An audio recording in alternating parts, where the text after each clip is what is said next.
모든 남자의 인생에는 반드시 마주해야 하는 조용한 진실의 순간이 찾아온다. 그는 평생 그것으로부터 도망쳐왔다.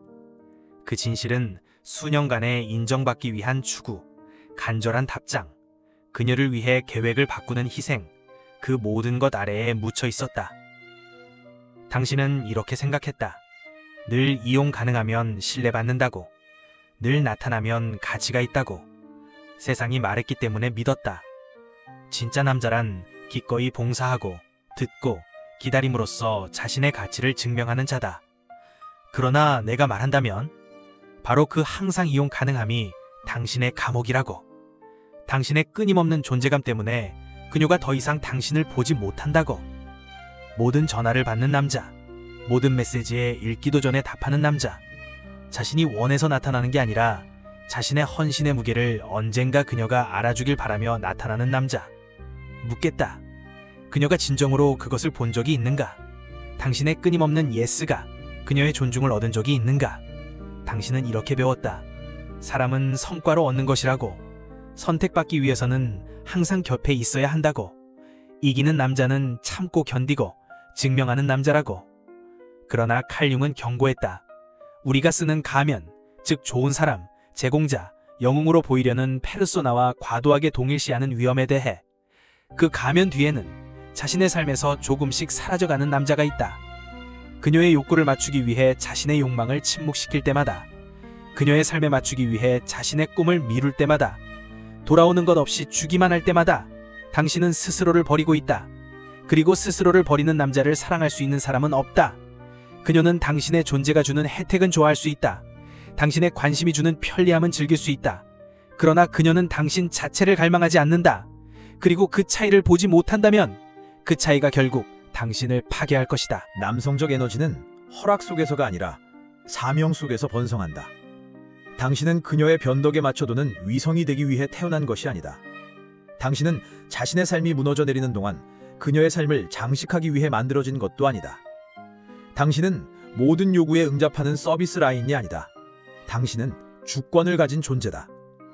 남자의 관심은 얻어지는 것이지 강제로 뽑아낼 수 있는 것이 아니다. 그리고 마침내 당신이 항상 이용 가능한 상태를 멈췄을 때 모든 것이 변하기 시작한다. 여자들이 당신을 대하는 방식뿐만이 아니라 우주가 당신을 바라보는 방식까지도. 세상은 당신의 선택을 지켜본다. 세상은 당신의 에너지를 반영한다. 세상은 당신의 경계에 거울처럼 반응한다. 물러서라. 그러면 힘이 돌아온다. 접근을 거절하라. 그러면 당신은 더 이상 배경소음이 아니라 미스터리가 된다. 침묵은 패배가 아니다. 그것은 당신이 자신의 가치를 기억해냈다는 뜻이다. 그리고 이것이 진실이다. 융은 단 한 번도 포장하지 않았다. 모든 변화는 불편함에서 시작된다. 당신은 죄책감을 느낄 것이다. 당신은 두려움을 느낄 것이다. 그러나 그것은 당신이 잘못했기 때문이 아니라 마침내 세상이 당신에게 씌운 역할을 벗어나고 있기 때문이다. 따라서 이제 질문은 내가 더 이상 이용 가능하지 않을 때 그녀가 머물까가 아니라 왜 나는 평생 내가 편리할 때만 알아봐주는 사람들에게 인정받기를 구걸해왔는가 이다. 왜냐하면 당신이 세상이 박수칠 때만 나타나는 것을 멈추는 순간 비로소 진짜 일이 시작되기 때문이다. 그러나 그녀는 결코 당신을 진정으로 갈망하지 않는다. 그리고 그 차이를 명확히 보지 못한다면 결국 그것은 당신을 파괴할 것이다.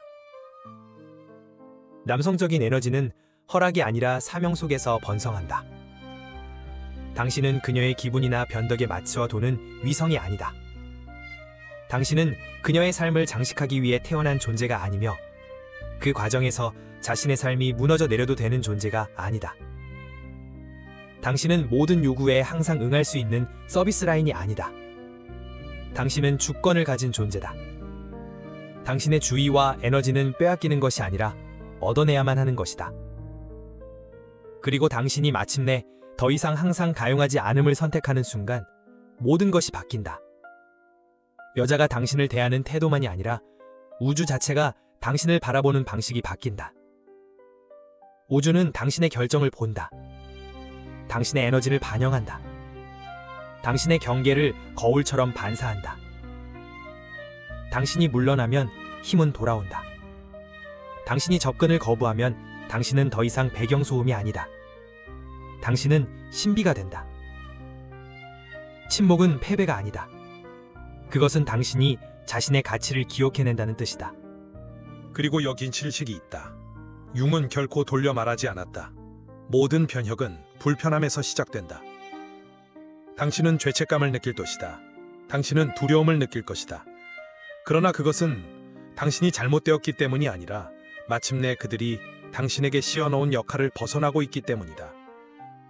그러므로 이제 질문은 내가 더 이상 항상 그녀에게 가용하지 않을 때 그녀가 나와 함께 할까가 아니다. 진짜 질문은 이것이다. 왜 나는 평생을 단지 내가 편리할 때만 나를 알아주는 사람에게 보이기 위해 애걸해 왔는가? 왜냐하면 당신이 단지 공연할 때만 박수를 쳐주는 세상을 위해 나타나는 것을 멈추는 순간 비로소 진짜 일이 시작되기 때문이다. 한 남자가 자신의 가용성을 걷어들일 때 세상은 원시적인 무언가가 흔들리는 듯한 반응을 보인다. 공기가 더 무겁게 느껴지고 침묵은 더 크게 울리며 그를 무시하던 사람들이 갑자기 그 존재를 알아차리기 시작한다. 하지만 오해하지 마라. 그들이 그를 그리워하는 것이 아니다.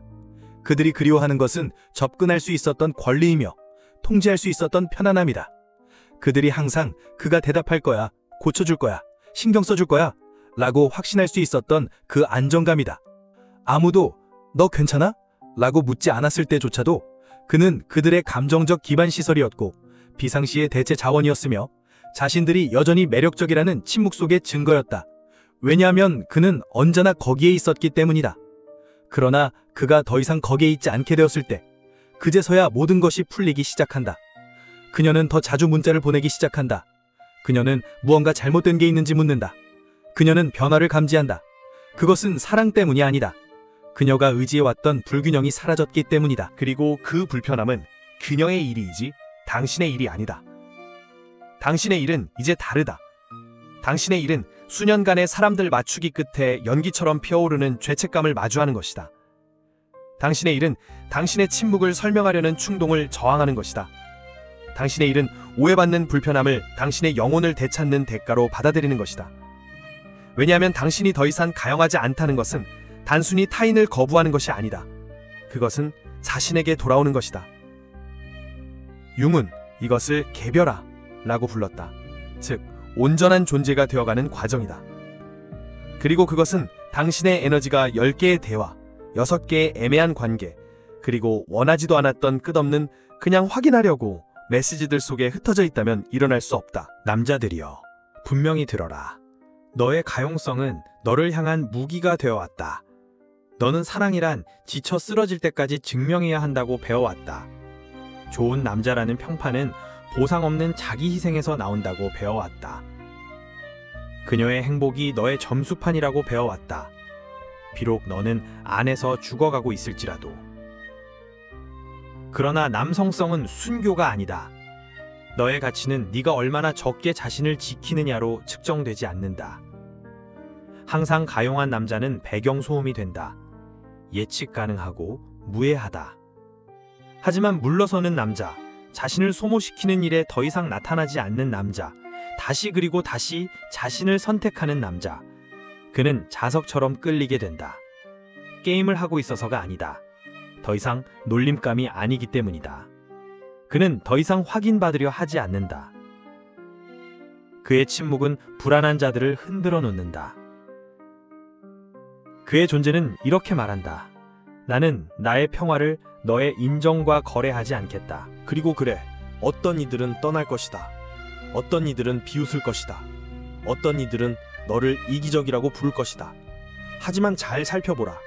그런 말을 하는 자들은 진정으로 너를 아꼈던 사람들이 아니다.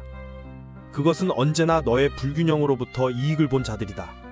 너의 가용성을 기생충처럼 빨아먹었던 자들이다. 친밀함이라는 옷을 입었지만 그 뿌리는 통제였다. 그리고 네가 한 발 물러나는 순간 진실이 드러난다. 그녀는 결코 너 자체를 원했던 것이 아니다. 그녀가 원했던 것은 네 관심, 네 헌신, 네 정서적 노동이었다. 그것은 편리할 때만 가치가 있었다. 그러나 더 이상 가용하지 않는 남자는 예측 불가능한 남자가 된다. 그리고 예측 불가능함은 조작의 종말이다. 그녀는 말하지 않을 것이다. 내가 너를 시험하고 있어. 하지만 사실은 그렇다. 늦은 답장, 수동적 공격이 담긴 한숨, 당연히 알았어야지 라는 뉘앙스가 담긴 요구들. 이것들은 우연이 아니다. 그것들은 보정이다. 너의 경계가 얼마나 쉽게 흔들리는지, 너가 얼마나 빨리 굽힐지를 시험하는 것이다. 그리고 대부분의 경우 너는 굽힌다. 왜냐하면 어딘가에서 이렇게 배워왔기 때문이다. 좋은 남자란 모든 감정적 필요를 미리 예측하는 남자다. 모든 분노를 흡수하는 남자다. 자기가 망가뜨리지도 않은 것을 고쳐주는 남자다. 그리하여 너의 에너지는 조용히 서서히 샌다.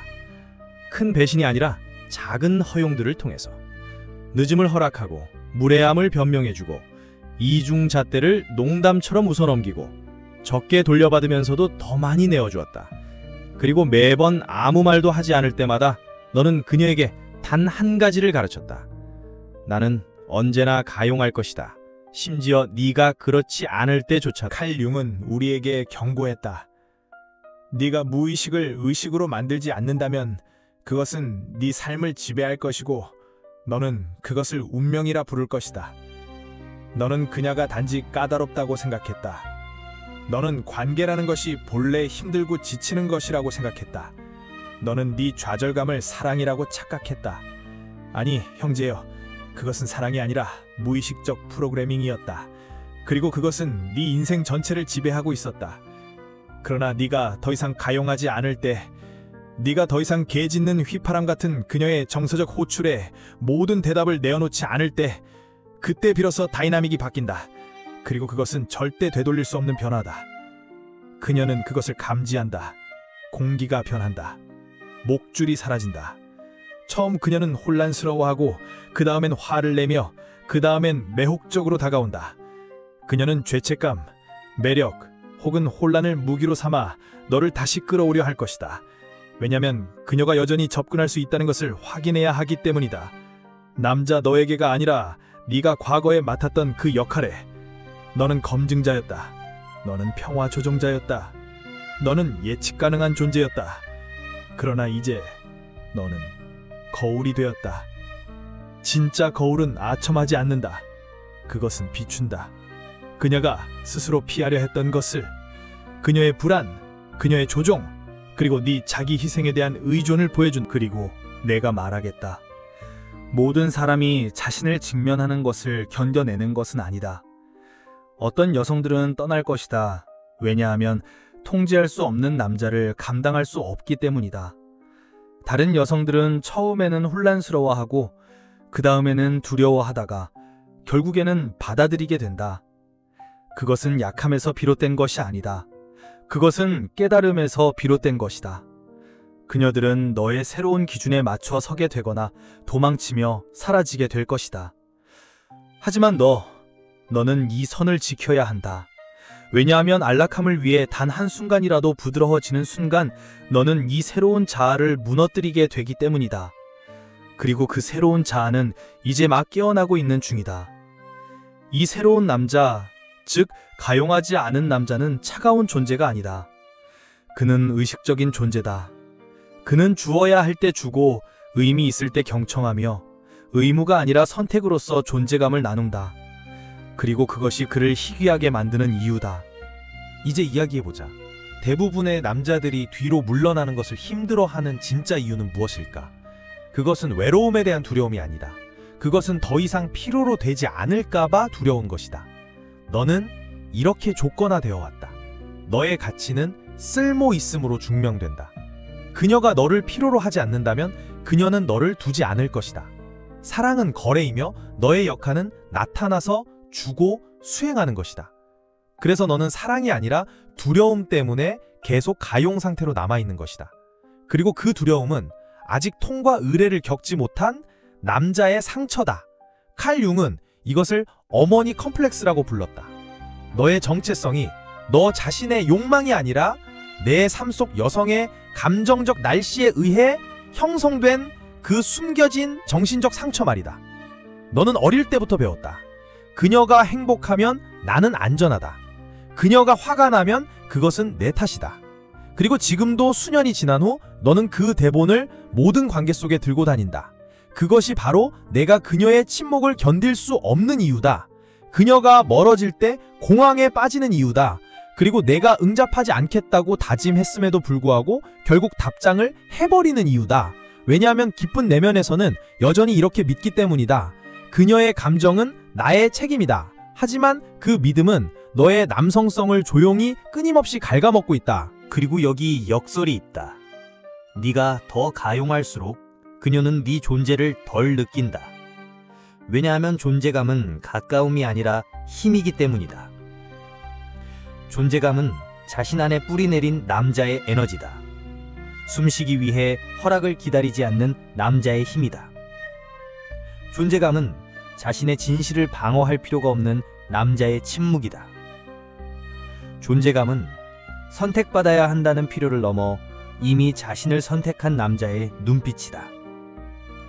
남자들이 여성에게 두려움 때문에 감정적으로 가용하는 것을 멈출 때, 그들이 여성의 폭풍을 피하려고 평화를 내어주는 것을 멈출 때, 그들이 애정의 부스러기를 얻기 위해 공연하는 것을 멈출 때, 그때 모든 것이 바뀐다. 관계에서만이 아니라 그들의 전체적인 정신 구조 속에서. 그들은 더 깊이 잠들기 시작한다. 그들은 다른 무게감으로 걷는다. 그들은 더 적은 여성들을 끌어들이지만 더 질 높은 여성들을 끌어들인다. 그리고 가장 중요한 것은 그들은 더 이상 이용당하지 않는다. 여기서 네가 배워야 할 잔혹한 진실이 있다. 자신의 영혼을 지키지 않는 감정적으로 가용한 남자는 도구, 배체품, 무료 서비스로 전락한다. 그리고 세상이 너를 선택사항으로 여길 때 남자는 그 무엇보다 빨리 죽어간다. 하지만 네가 그 패턴을 끊고 선택적이 되고 네 시간과 관심이 다시 신성한 것이 될 때 너는 일어선다.